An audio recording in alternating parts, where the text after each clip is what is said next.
Hello, this is Leoni and Klara from UMME BLOCK. Welcome into the cave.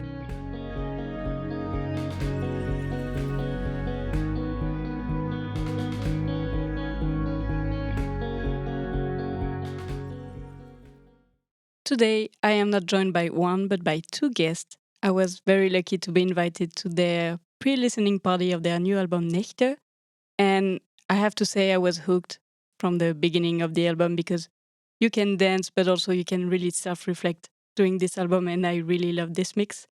So today, Klara and Leoni from UMME BLOCK are with me today. Hi. Hello, hi. Hello. Let's get right into it. So the first song you decided to talk about is Nachbruch, with the line Wo es leuchtet, fallen Schatten, kein, ohne Licht, which means where there is light, shadows fall, no shadow without light.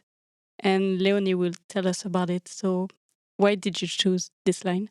It was the last song we've written for the album, and it just occurred to us. It was like a magic moment, and we wanted to write an intro for the album because intros are quite important for us. Mm-hmm. We wanted it to be like a lullaby. We wanted to write a song that is like a hug, like an empowerment to put trust in yourself and to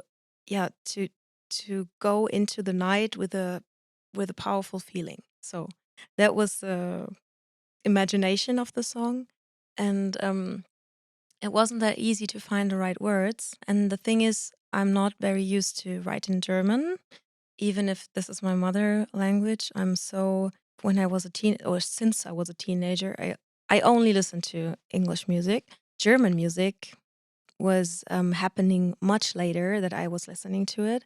And so it was not so easy for me to find the right words. I think I found a few words, like not many words, but I think that they are enough. Yeah, like a hug, like a mother that sings you to sleep and tells you everything will be fine. Even if there is a thunderstorm outside, everything will be good and life goes on. You will get through it. Mm-hmm. And yeah, that's the feeling we wanted to give to the people. I chose the line, wo es leuchtet, fallen Schatten, kein Schatten ohne Licht, because it's so universal and it's so easy and it's nothing new, but it's kind of healing to me to imagine, okay, where there's darkness, there's always light. And after every darkness, there comes light again. After every night, there's another day, there's a morning, and the sun will rise again, and you have a new chance.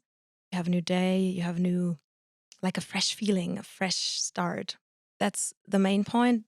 But what I also see in this picture is that we all have shadows and we have the light, so we have it all in us.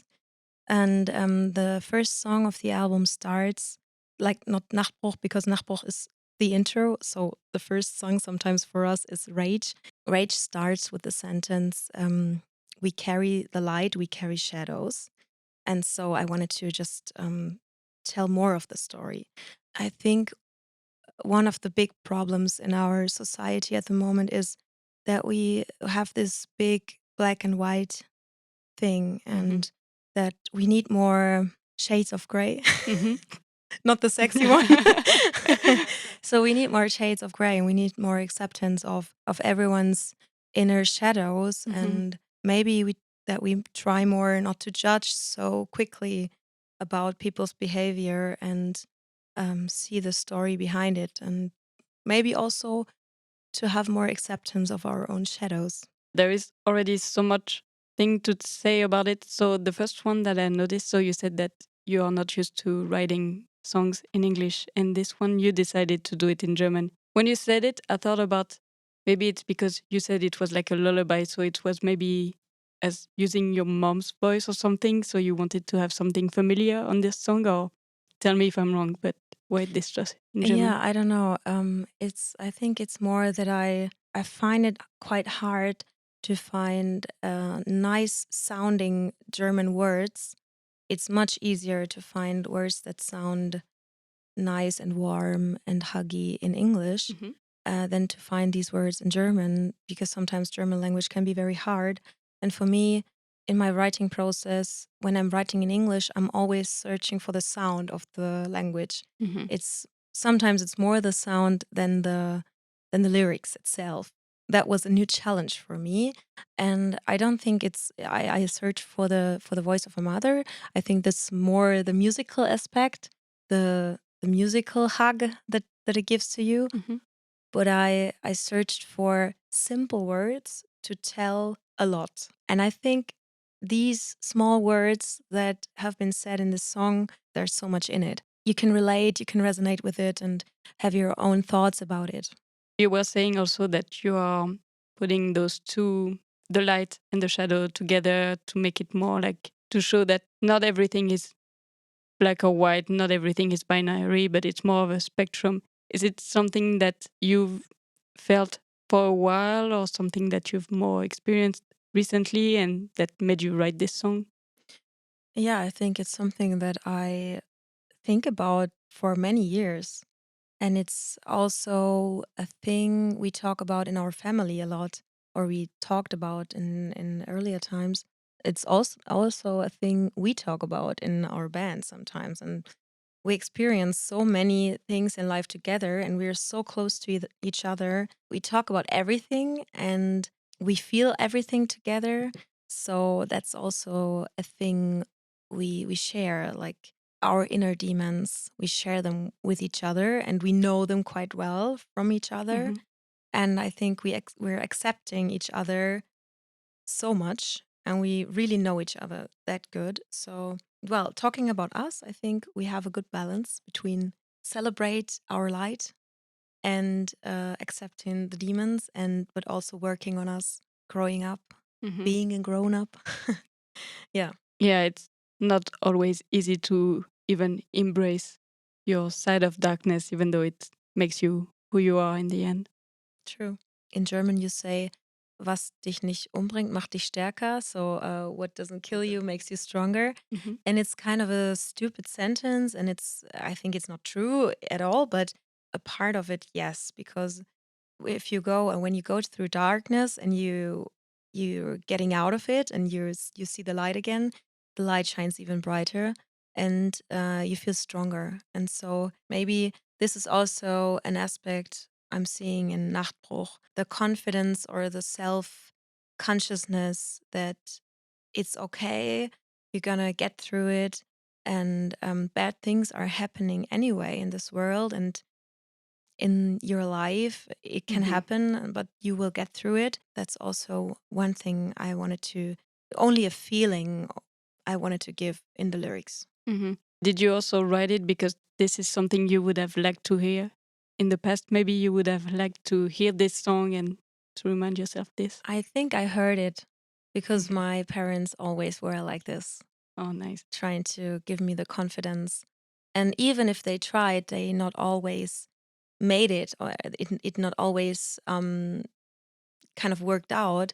But on a very like deep basic in myself, I'm quite conscious about this, and I have a big love inside of me that carries me through the life, even if there's darkness and things occur and stuff. But yeah, I'm quite happy about that.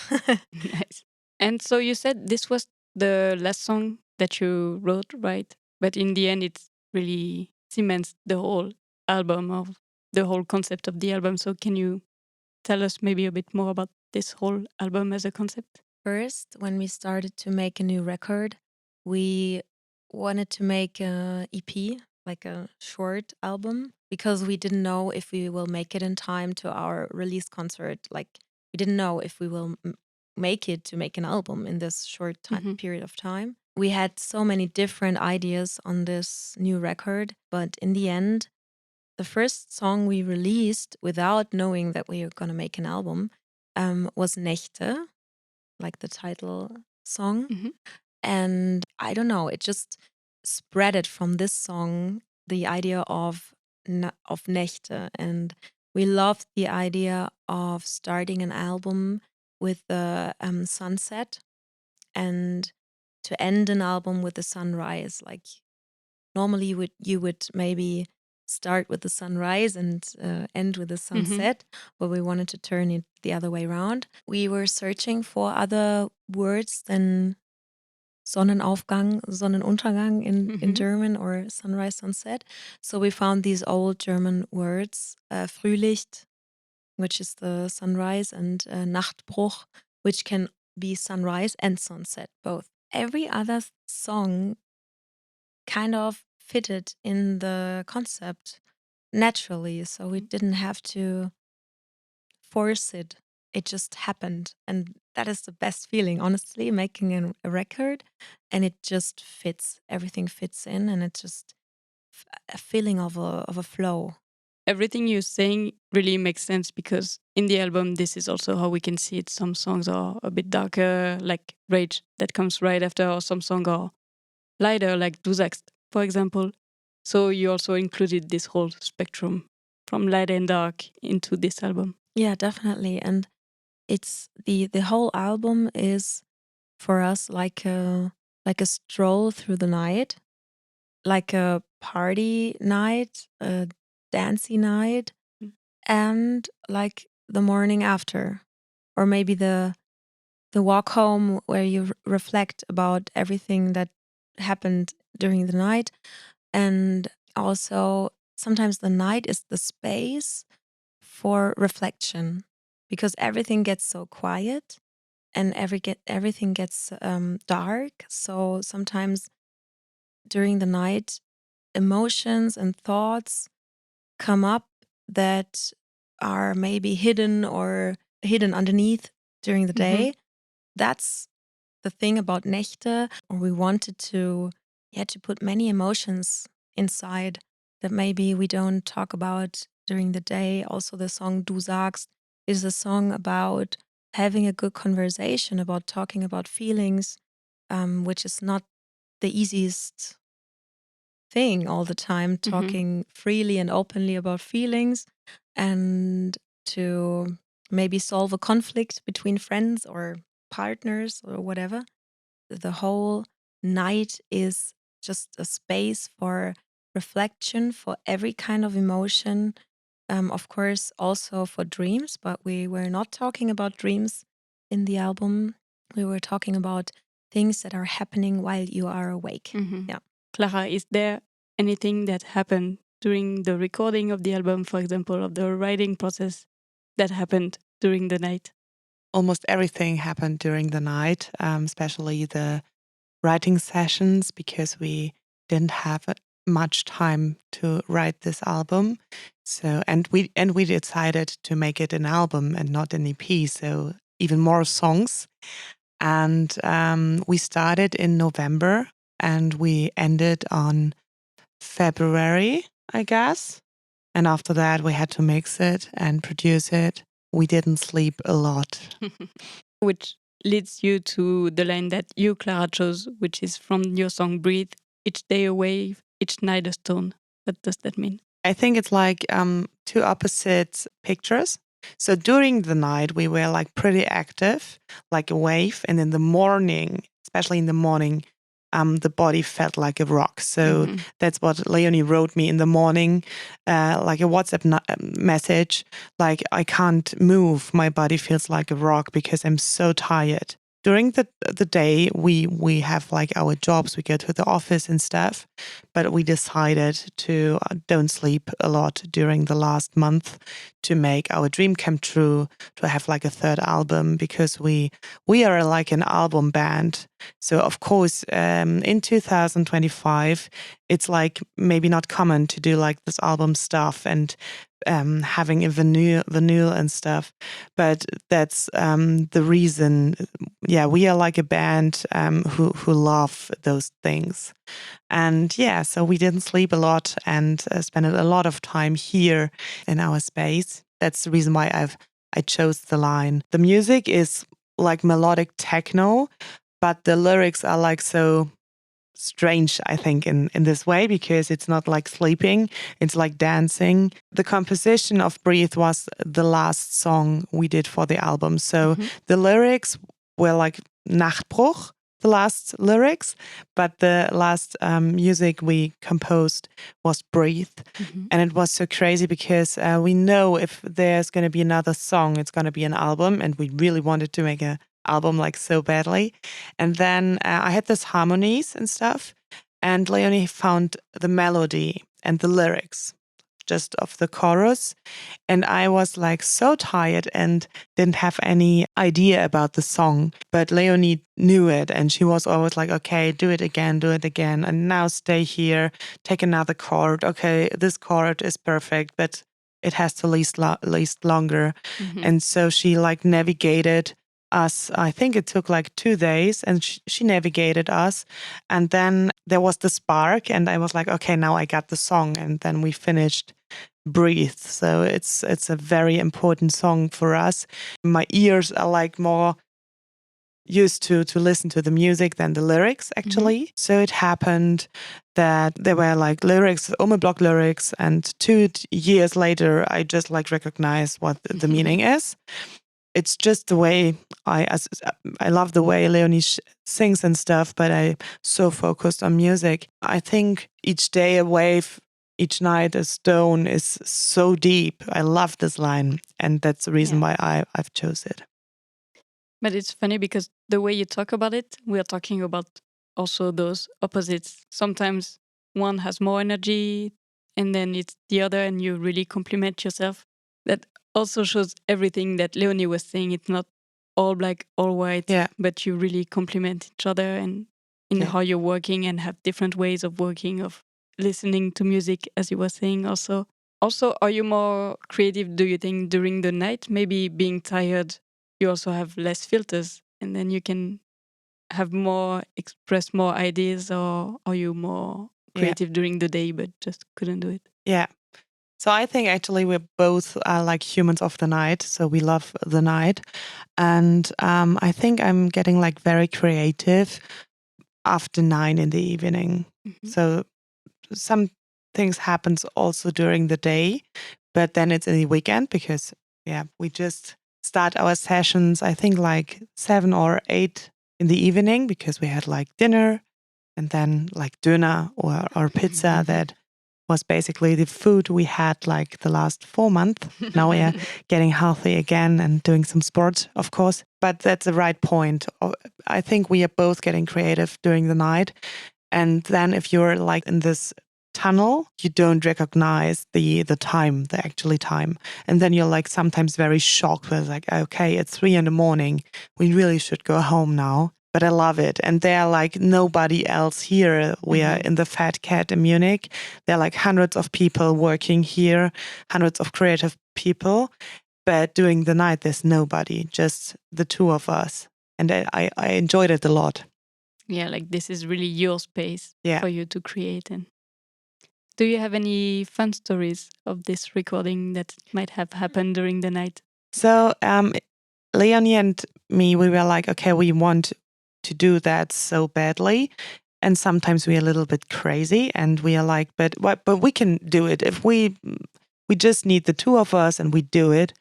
But we know that it wouldn't be fair to ask anybody else to stay here with us till 3 a.m. That's not okay and wouldn't have happened anyway because people having like relationships and want to go home maybe for us as well, but we had the master plan and wanted to do it.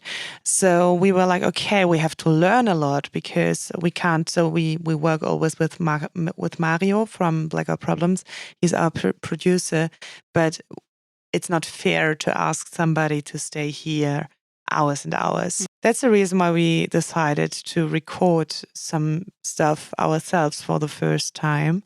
And we started with GarageBand and it worked pretty good and we didn't stop. So we ended up like doing like the whole pre-production of our album ourselves. We never did it before. And then we had like the Logic test version and it lasts for 100 days.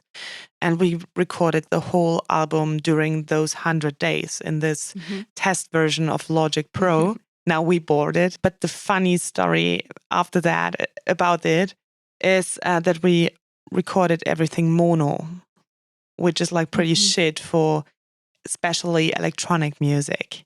My fault. No. It was like in GarageBand, it's like the preset is mono, is stereo, but in Logic it's mono. Mhm. So we didn't recognize it, and we had to record. So we hadn't have a lot of time, but we had to record everything again.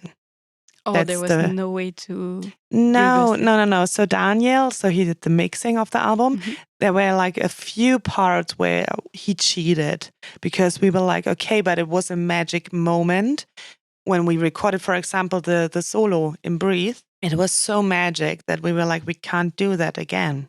Never happens Mhm. again. It was like a magic moment. Just the two of us. It was during the night. We have a video of it, and it's just like excitement and happiness. And we were like, okay, we can't do that again because it wouldn't be like authentic. And so there were a few parts where Daniel cheated, and it sounds like stereo, but it's actually mono. But yeah, most of the synthesizers we recorded again. So, and there's the opportunity to record with a MIDI signal, which means like, okay, you can just plug in the synthesizer and it does his thing. Yeah, but we didn't do that as well. Sometimes because we were like, yeah, it's just like a demo. It's just for us to remember. And it was like pretty fast and like, yeah, just play some chords. But it was always like perfect in our ear in the end. Yeah, that's a funny story. Yeah. I guess working during the night might be good for creativity, but everything that is more technical, maybe when you're tired, Yeah, maybe that. too. And I mean, like the price is very high because everything happens, like normal life happens during the day, and our friends work during the day, our partners work during the day. They're getting home, and normally you're having like maybe dinner and or going out somewhere, having a beer at the river, at the Isar. I mean, it was winter. We had like the perfect time during the year to write an album. Mhm. We would never ever write music during the summer because we love the summer. We are always everywhere out, Yeah. but not here. Just if we have like have to play a festival show and rehearsal. It was pretty hard in the end. So I think we didn't realize it during this process because we are like so focused. But now I'm just realizing that okay, it was like 5 months. 5 months. It's a long time, and we didn't realize it. And we are like so lucky having like supportful families, friends, partners. We are very, very lucky about that. During the pre-listening party, we could really see that you were also really proud of it, as you should be. I can understand that this was a whole process, but in the end, it was so worth it. Yeah, definitely. And for me, it's like empowerment. We are so empowered now. In my opinion, UMME BLOCK is like most successful than ever. It's right now. We don't play that many gigs. We don't have like a lot of followers or streams or anything. There wasn't any editorial Spotify playlist or some stuff. But in the end, I feel so confident and so empowered because we made it. We wrote this album and it's brilliant in my ears and in my eyes. It is, yeah. You really made this record together, really as your baby and working together. And can you walk me through UMME BLOCK's story, how you guys met, how you work together? One thing I have to say about this is that I'm pretty sure that I wouldn't be doing music if I wouldn't do it with Klara. Maybe I would do some music, but definitely not in this way we do it. We met when we were 13 years old at school. We had, I don't know, we had a connection from the start. We met each other, and first thing we did was shooting weird videos, exploring weird characters. Maybe it was our way to think about patriarchy. Yeah, we connected through silliness and through humor, through making each other laugh, and yeah, through music from the beginning, because we knew that both of us played the piano. Klara far better than me, but well, she's a real pianist, and I'm only like the one who can play some harmonies. But that's fine. That's enough for UMME BLOCK. we had a quite intense time, many years, the whole school time, and after school, and we had a school band. What was the first big thing? Klara played the electric guitar. I was singing the main vocals. The story evolved, and we, after the band was done, because I mean, we were young, and all the life paths splitted at one point, which is okay and which was fine. But we continued making music with guitar and piano, like acoustic music. We were an acoustic duo. There was a time when I went away from Munich. I went studying in Weimar, which is in the middle of Germany. So we had quite a period of time where we didn't see each other a lot, which was very weird to us because we spent most of the time together all the years before. When I finished my studies, there was one thing I knew, because I didn't know at all what to do with my life and what to do as a job and everything. If I want to study more, or I didn't know anything. But what I knew was Munich is my home base. I have my family there, and I have Klara. And I knew that I wanted to make more music with her. So I came back to Munich. That's where UMME BLOCK started, I would say. This crazy process during the night wouldn't happen without our friendship and our connection, because it's like a big commitment. If one of us get like weak or tired or desperate, the other one is just like the strong part. That's how this album happened. I can definitely see that, because I am in front of you and I can see how you look at each other, and it's actually so wholesome. So cute. Oh, thank you. So, and I guess this is how you make also real, genuine music from the heart. Yeah. I'm interested about this old band that you had. What genre was it? What were your inspirations? What are your inspirations also now? We started with a school band, a cover band called Rebel's Delight. And Leoni's father is a teacher and a very good musician. And so when Leoni and I connected and became friends and did our video stuff, we also found the connection that we both like music and play music, and that Leoni is like a pretty good singer. And then we went to Bernd, it's Leoni's father, and we were like, yeah, we want to have a band, because we know that he had a band, or always bands, back in his life. So we asked Bernd like how it works having a band. And he was like, okay, cool. I find yourself some mates to make music, and I join as well to hold all of you guys together, because we were like kids. And so we ended up having a band with, I think, eight people. It was like a pretty big band. And he was like, okay, you are very talented. Just try to rap a little bit. And you're talented. Come on. So I can show you some drums. And so he empowered and motivated a lot of kids from all over the world, actually, because he's a teacher for German classes, like people all over the world who come to Munich, and they're just like arrive here and they have to learn the language and everything. He empowered a lot of kids just doing their thing. And he had a lot of trust. And I think that's something that was very important for all of us, because he was like, yeah, you can do it, guys. And then we covered. And it was so cool, because Bernd always told us that you can learn from the big ones. So, of course, we could have like just started writing some songs, and he would be like, okay, we take 4 chords, and then Leoni, maybe you can try to sing this and that.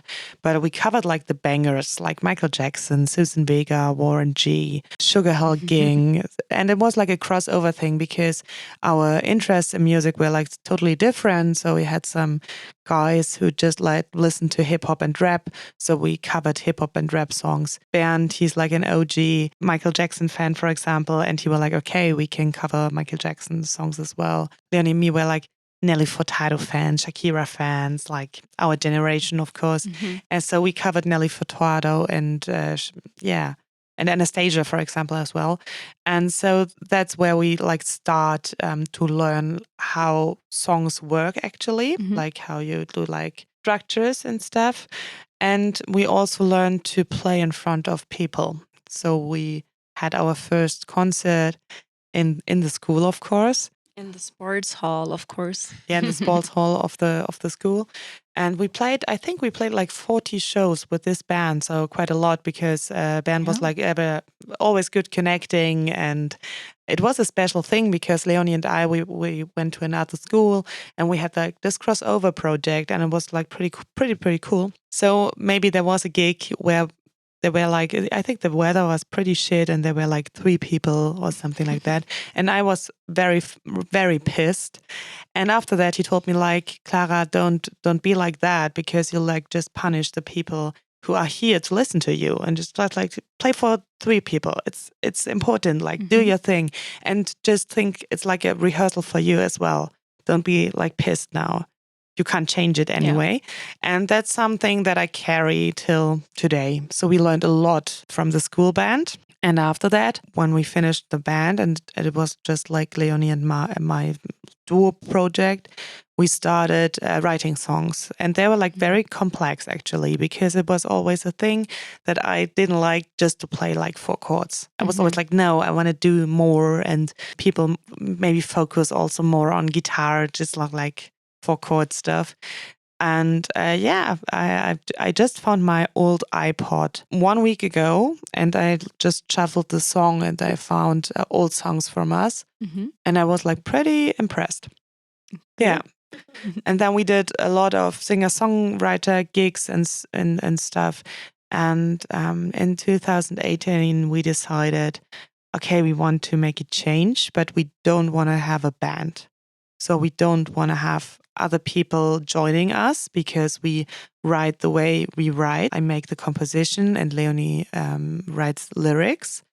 But we ask each other, you like it this way, you like it that way, or okay. So it's like, but it's very, very clear. And we enjoyed it a lot to compose music together. And we were like, no, we don't want to have like 4 people. No, no. So we found out that we had to change our setup, because we didn't want it to be those girly singer-songwriter thing people associated with us a long time. When the both of us arrived somewhere, it's been like, oh, cute girls doing like guitar music. So we started covering like German rap songs with a lot of bad words in it to show everybody that it's not cute. And then, and to break the expectations. Yeah.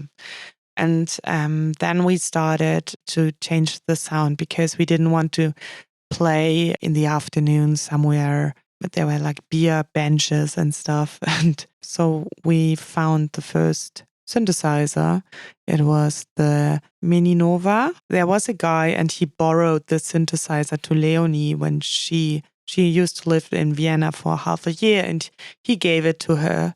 Like, if you want to try it out, just take it with you so you can. I think you never tried it really. And then we've been back in Leoni's room, because she went back to Munich from Weimar.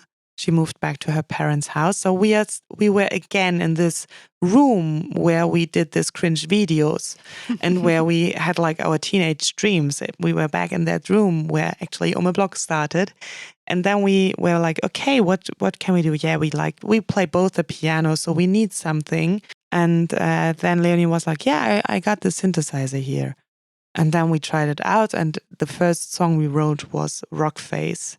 And there's the sequence. That's how the whole song works, actually. Yeah, and then it's getting bigger and bigger. And I think NÄCHTE is, in the end, the album which is like most danceable from all our albums. And I think it was a process, but in the end, I think it's the album we ever dreamed of when we started doing electronic music. It was a full circle moment going back to this room. Yeah. And also from playing in front of 3 people to a sold-out release show. Yeah.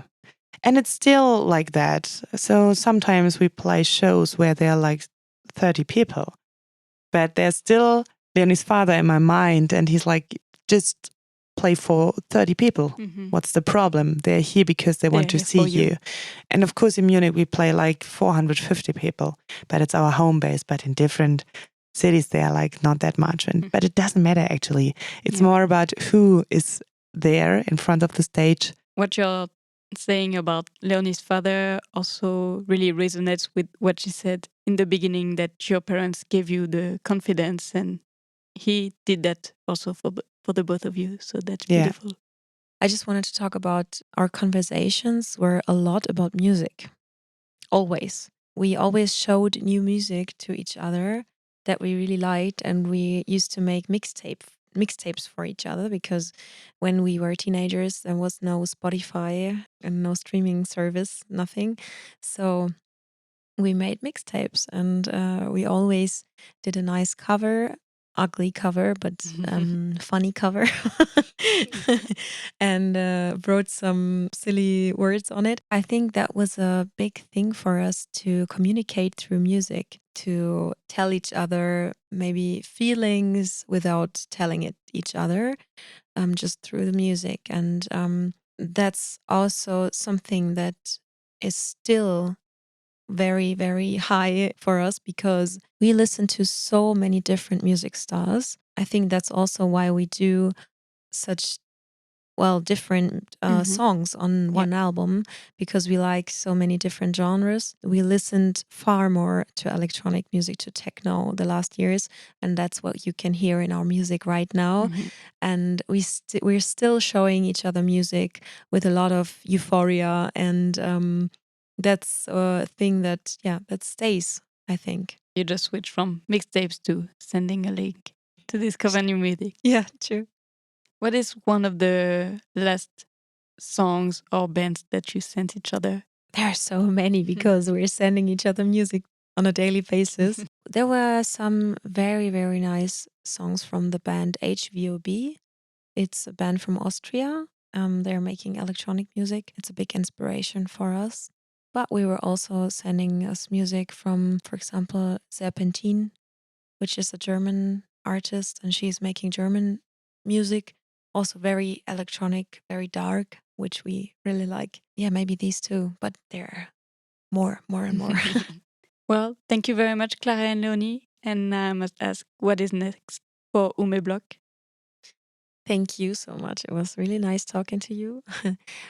Well, we are playing some shows this year, some festival shows, but most important, we're playing a little tour in October and in December. And I think we're coming to Berlin, Hamburg, Köln, Leipzig, and Munich. That's it. Yeah, Munich in December and all the other cities in October. And we're playing small clubs, which is really nice. I love the energy of small clubs, because you have the direct feeling of the atmosphere, and you can send the spark through the air right in the faces of the audience. That's a big thing for us this year. Maybe we start writing music again. I think we are pretty fond of it. We already felt the spark to do it again. And there are some days where we look at each other and say, "Oh, I think I have some ideas," or "I just like to go into a new process again." So, yeah, playing live, writing some new music, maybe doing a feature with someone, and going back on the stages. Cool, very exciting. And it's funny because I made the comparison with the baby. It's also like this, in the end, you're very tired, but you're still considering a new one after already to go through the whole process again.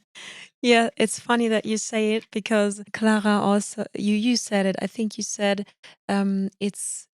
it's how you imagine it to be, to have a child, to live through a pregnancy, and to experience the birth and everything. And there's so much that is hurtful and maybe traumatic and dark. But there's so much light in the end, and you forget all the darkness and all the all the pain. Yeah. And yeah, I think that's pretty much it. So it's our baby.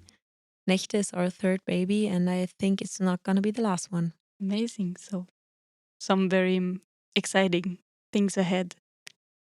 So for anyone listening, make sure that you listen to UMME BLOCK anywhere you listen to music, and you can also follow them on Instagram. Thank you very much, Klara and Leoni. Thank you. Thank you. Meanwhile, you can follow me on Instagram at IntoTheCavePod, and I will talk to you again next week. Be kind to yourself. Bye.